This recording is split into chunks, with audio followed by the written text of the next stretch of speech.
About 3 years ago, Toyota brought even more off-road capability to the very popular RAV4 Hybrid with the first ever Woodland edition all the way back in 2022. Now for 2026, we are seeing an all-new 6th generation, and this is a comprehensive redesign. Just like the Camry, this vehicle has moved to a hybrid-only powertrain, which means we are seeing the return of the Woodland edition. And as you can see today, we're here at Toyota's headquarters in Plano, Texas, because we're able to get a closer look at this off-road ready version. So now that we're doing so, let's go ahead and take a detailed first look.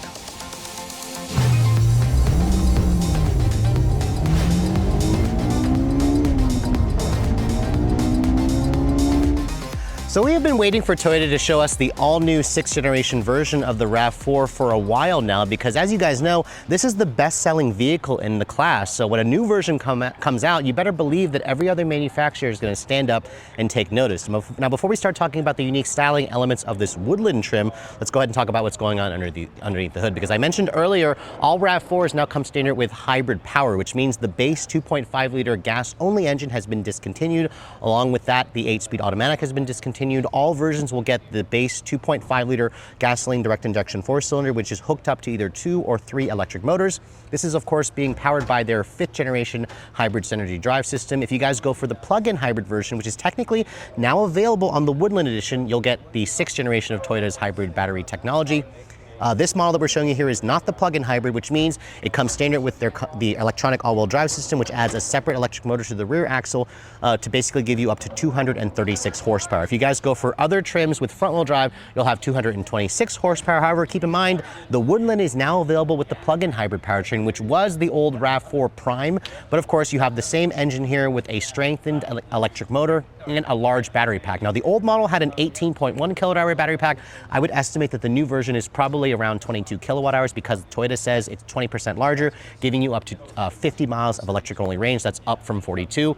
The plug-in hybrid model offers up to 320 horsepower. So that's a pretty nice 18 horsepower jump over last year's plug-in hybrid, or the RAV4 Prime, of course. I'll have to wait until we get an actual plug-in hybrid Woodland to show you guys in real life some of the changes, obviously, but the hybrid model here with all-wheel drive, Toyota didn't talk about the fuel economy, but I would imagine that the Woodland version will probably drop down a little bit compared to the core versions because of the all-terrain tires and the extra ground clearance. It all goes out through an eCVT. So again, no more 8-speed stepped transmission.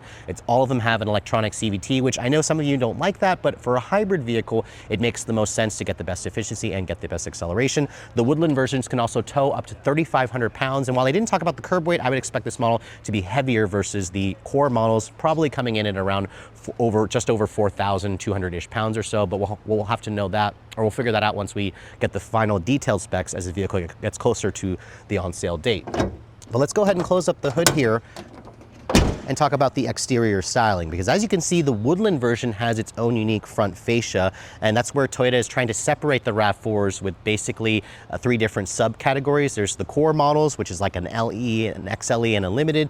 There's the rugged versions like this Woodland, and then there's also a sport grade like the GR Sport that's over on my right, where you can also get an SE and an XSE grade. Sadly, we don't have the SE or the XSE here to show you guys, but there is a separate review on the GR Sport if you guys want to see our full tour on that. Now, coming back over to the Woodland, this color is called Urban Gray Metallic. It's technically, or Urban Rock Metallic. It's technically a new color for 2026. And it certainly looks good along the lines of the redesigned RAV4. You can see the hood has been kind of widened with these very signature creases there to kind of give it a more powerful look. The headlights have that signature hammerhead design that we've seen on many other Toyota products, their latest design language. You can see the LED daytime running lights are technically this upper portion here. The lower portion on this trim, as you can see, actually has an incandescent turn signal along with a projector low and high beam. Other trims I've seen have an LED, a full LED for the turn signal, so I'm imagining the lower trims will kind of have this headlight cluster, which is a little bit downgraded. The Woodland also includes these unique LED fog lights by Rigid Industries, so this kind of gives it a more rugged look to it. The front fascia in general has a unique grille with some faux openings along with some functional openings. Down here you can see there appears to be some active grille shutters along with this little front bumper piece, which looks to appear like almost like a skid plate trim. And then if you look underneath here, I don't see any kind of visible skid plates underneath here. Toyota didn't mention if you would actually have skid plates on this model, but they could be introducing that as an accessory. They also didn't talk about the ground clearance of this trim, but they did say the all-terrain tires add nearly an extra inch of added height to the vehicle. Now, in terms of the width, the Woodland trim and the GR Sport trim of this vehicle is about an inch wider than the previous generation at 74 inches wide. And then if you want to follow me over to the side profile, let's go ahead and talk about the dimensions, because some of you may be wondering, is this new model bigger or smaller than the old one? Well, you'll be happy to know it's exactly basically the same size as the old RAV4, with a 105.9 inch wheelbase and an overall length of either 180.9 or 181.8. Now this model here, because it's a Woodland with the extensions to the front and rear bumper, is the longer version at 181.8.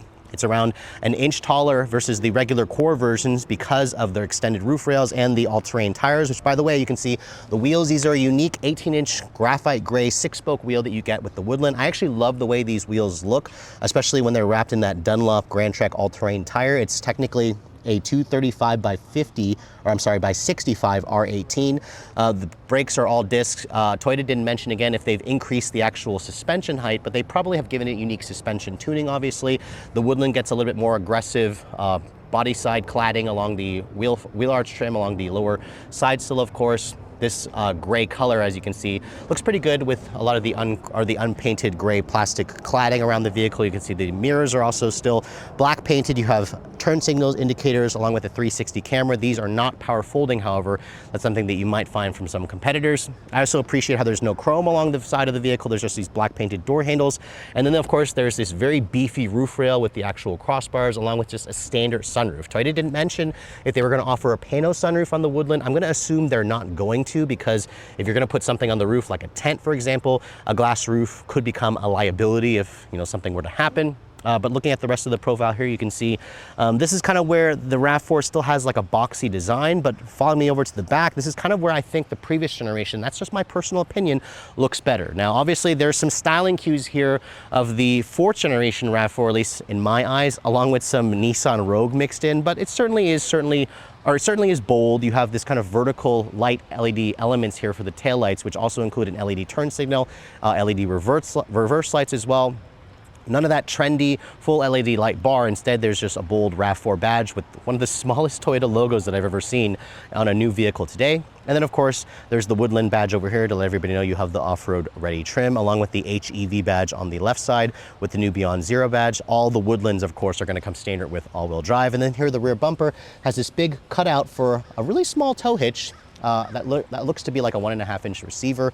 And then underneath here, no visible exhaust tips. There's just a dual exhaust setup that's kind of tucked underneath the bumper, along with a spare tire that's going to be underneath the floor inside the cargo area. Now, this model does allow me to open up the power lift gates. You can see a power lift gate is included on this particular trim. And while Toyota wasn't ready to talk about the official cargo figures just yet, the old model offered roughly around 38 cubic feet of storage space, which expanded to around 69 cubic feet with the seats folded. As you can see, you can easily fold the seats down there. It doesn't create a completely flat load floor, but it certainly is nice, especially with the all-weather cargo mats and the seat back protectors that you get on the Woodland. Ignore this little gaping hole here. There's a plastic piece that's missing. But what I did notice, however, is the 12-volt battery is actually located back here. So Toyota did that for weight balance and to save some space underneath the hood area of this vehicle. If you look under here, you can see a temporary spare tire, which is a great feature to find, especially on a hybrid or a plug-in hybrid type vehicle. So overall, if you guys are looking to use this vehicle as a family car, the RAV4's cargo capacity should be pretty similar to the one you're likely trading in. Now, moving on to the interior of this 2026 RAV4 Woodland version. As you can see, the interior trimmings look a little bit unique versus the GR Sport and the limited grade that we showed you. This is technically a new interior color for the RAV4. It's called Mineral Softex, so it's their synthetic leather. Remember, Toyota also offers a choice between a fabric, between this Softex, and even like an ultra suede on the GR Sport, but this kind of greenish combination of the orange cross stitching and the black Softex fake leather material certainly looks pretty nice. These are not the more aggressively bolstered seats from the GR Sport, obviously, but the driver does get a 10-way power adjustment. No actual memory seats. The passenger seat, as you can see, is just a manual adjustment. The seats are also heated, but I'm not entirely sure if they're ventilated. That's something that we don't have, are the final specs. I'm assuming the limited trim has the ventilated seats along with the XSE trim, but I don't entirely know if the GR Sport or this Woodland will offer the ventilated seats. We'll know that as we get closer to the on sale date. Now, getting inside the interior, you can see this vehicle has a really easy step-in height because it likely has around 8-ish inches of ground clearance. As I shut the door has a pretty solid sounding thunk. Remember, this is built on a modified version of the TNGA-K architecture, which is a unibody platform. Now, looking at the rest of this interior, let's talk about the dashboard materials. First of all, this upper portion is a soft touch injection molded plastic, which feels really nice with a nice graining material. The Softex here, as you can see, is a little bit different versus the Limited and the GR Sport. It has kind of this interesting technical camo design in the actual mineral colored Softex, where it's nice and soft padded. You can see the window controls are one touch for all four, with your power door controls, of course, and your mirror adjustments. The door handle is kind of a gray painted plastic, as you can see. And then the rest of the dash, you can see that mineral Softex carries over here to this portion. Unfortunately, just like on the Limited trim and GR Sport, there's a really hard, cheap plastic panel here, but that could be changed or different for an actual production model. This is a pre-production that I'm showing you, an early prototype, so some of the materials may change. The steering wheel, as you can see, is their new steering wheel with that 3-spoke design. There's kind of the orange accent here in the 3rd spoke. No paddles behind the wheel, only the GR Sport had that. You can see there's a camera there that watches your face because all RAV4s now come with their Toyota Safety Sense 4.0, which is basically their latest suite of driver assistance tech, which includes adaptive cruise, lane keep assist, all that good stuff, of course. Lots of buttons here to control the 12.3-inch fully digital instrument cluster. That's standard equipment across all trims. And then, as you can see on this trim here, sadly, we don't actually have the key to show you guys the infotainment display software, but Toyota says that this is a really early production model, so they're not quite ready to show off the software. But no, this is the smaller 10.5-inch display. The other trims we showed you had the bigger 12.9. This is actually going to be sufficient for most people, I think. And I also like how there's still a volume knob, a physical volume knob. The row of climate buttons here allows you to adjust the dual zone climate. There also will be a climate display here in the screen, of course. But Toyota has gotten rid of the big knobs that allowed you to adjust the climate functions, which used to be here. Instead, you now have the drive mode buttons over here, along with traditional air vents. You still have a shelf right here for additional storage, of course. The glove box, if I open it up, you can see it's a bin style. It's damped, but not lined with felt. And then this model here also has a wireless phone charging pad, just one. The Limited actually had a second one. And then you have a little bit more storage over here, along with your 2 USB-C quick charging ports, of course. And then this trim here, just like the GR Sport, has an actual physical shifter as opposed to that little shaver blade that we got in the Limited. I much prefer this beefier shifter. It's also on the Sport, like I said. So let me know in the comment section below if you guys prefer the electronic shifter or you like this. To be honest, if Toyota was going to go with an electronic shifter, they should have removed that little piece and just put it over here instead and given us some more storage. But this, again, has a more traditional feel. You have these rectangular cup holders, which are pretty usable. I love how there's no piano black plastic. Instead, it's a more durable matte finish plastic area. And then this center console, you can see, has some more orange accents here, and this is also slightly padded. It still opens up in 2 different ways from the driver's side as well. That's a relatively deep storage with a USB-C and a 12-volt. This lid actually is or you can actually rotate the lid, and you can actually make this the upper portion. You can literally take this out and flip it. Unfortunately, I'm not able to do this on this model because it doesn't seem to want to detach as easily as some of the other versions that I sat in, but so we figured it out, guys. Not only does it open on either sides, but if you push both of these buttons here, the latches, it'll actually allow you to remove the entire lid. And this is where you can easily just flip it over to basically give you like a little hard shelf here where you can put some items. Although I have to say, it's not the most frictionless board here, so your stuff's gonna kind of fly around. So most of you are probably just going to leave it in the normal position here because this is where it's gonna give you a soft armrest pad. But regardless, it's a really clever feature that I haven't seen any other manufacturer do. Most people are going to probably leave it in this setting anyways because the other side is not padded. Above me, you can see this model has just a standard sunroof, which includes a manual retractable shade. I don't know if a panel roof is available. I'm going to say probably not, to kind of keep in mind it's got that big beefy roof rails. And then if you guys are also wondering, a head-up display is not available on this trim, nor does this one have the JBL premium sound system. Now, I'm not entirely sure if Toyota will package the JBL audio system with the larger 12.9-inch display. This one could just be missing that option. We'll know more of that once we get closer to the on-sale date. But overall, the interior is definitely not luxurious, but I think the technology has been wildly upgraded with much larger screens. There's still a lot of storage. The seats are also comfortable and supportive, and that's going to be great on those longer drives. And visibility in this car is also still good. The dash sits nice and low. You have these thin A-pillars. And the mirrors are also a good size. This model also is lacking an auto-dimming rearview mirror or a digital camera mirror, but I believe you can get that on the higher trims. But overall, the interior is about what I expect for a model that's kind of more of the mid-grade trim versus the Limited that we just hopped out of. But let's go ahead and hop into the backseat area of this new Woodland version. And as you can see, that really interesting color combination with the mineral Softex and the two-tone carries over back here. These seats, they also fold down like I showed you earlier, or you can also do a slight recline on the seats, which is nice for those longer road trips. As I get back here, you can see the space back here. This is almost like my driving position as I shut the door. The door has a solid sounding thunk as well. You have the same soft touch materials back here as you have in the front seat area with more of that interesting technical camo pattern in the Softex here. A little bit more storage here and down here, of course.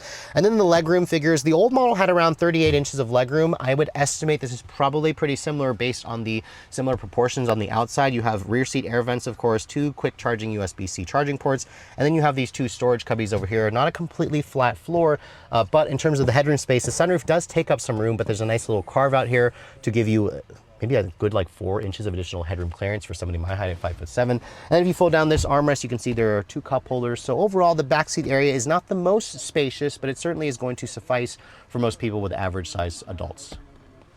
So while the previous generation of the RAV4 offered 3 off-road oriented variants, from the Adventure to the TRD Off-Road to the Woodland Edition, for the all-new 6th generation, Toyota has simplified it to just 1 off-road variant called the Woodland trim. Now obviously, I didn't get a chance to drive this vehicle yet. We should be doing so sometime toward the end of this year and maybe October.